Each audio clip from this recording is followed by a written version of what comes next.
এক ছিল তাঁতি, ঘরে বসিয়া কাপড় বনে। ব্যাপারীরা আসিয়া তাহাকে ঠকাইয়া কম দামে কাপড় কিনিয়া লইয়া যায়। তাই তার বউ তাকে পরামর্শ দিল, তুমি হাটে যাইয়া কেন কাপড় বেচো না? পরামর্শটি তাঁতির খুব পছন্দ হইল। সে নৌকাখানা ভালো মতো সেঁচিয়া বড় একটা লম্বা দড়ি দিয়া ঘাটে বাঁধিয়া রাখিল।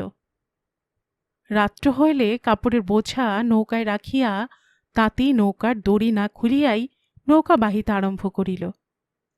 নদীতে ছিল খুব স্রোত। তাঁতি খানিক নৌকা বাহিয়া আগাইয়া যায়, আবার স্রোত তাহাকে পিছায় আনে। এইভাবে সারা রাত্র নৌকা বাহিয়া সে একটুকুও আগাইতে পারিল না। তাহার কিন্তু মনে হইল সে নৌকা বাহিয়া অনেক দূর চলিয়া আসিয়াছে। সকালবেলা তাঁতির বউ নদীতে পানি লইতে আসিয়াছে। তাঁতি তাহাকে জিজ্ঞাসা করে, মা লক্ষ্মী, বলিতে পারো এটা কোন ঘাট? তাঁতির বউ তাকে চিনিতে পারিয়াছে। বউকে মা বলা খুবই খারাপ। সে ঝাঁটা তুলিয়া তাঁতিকে মারিতে আসে। মিনসে বলে কি? অল্পক্ষণে তাঁতি তার বউকে চিনিতে পারিল।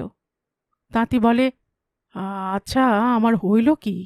সারা রাত্র নৌকা বাহিলাম, কিন্তু নিজের ঘাট হইতে 1 ইঞ্চিও আগাইয়াও যাইতে পারিলাম না। বউ আঙুল দিয়া দেখাইয়া বলে, নৌকা যে বাহিলে, নৌকার দড়ি খুলিয়াছিলে? নৌকা তো খুঁটির সঙ্গে বাঁধা আছে। তাঁতি বলিল, তাই তো, বড় ভুল হইয়াছে। স্টোরি গল্প চ্যানেলে এতক্ষণ আপনারা শুনছিলেন পল্লী কবি জসিমউদ্দিনের লেখা একটি মুচকি হাসির গল্প, বোকার বাণিজ্য। আর এতক্ষণ আমি আপনাদের গল্প পড়ে শোনাচ্ছিলাম রোমানা নূপুর।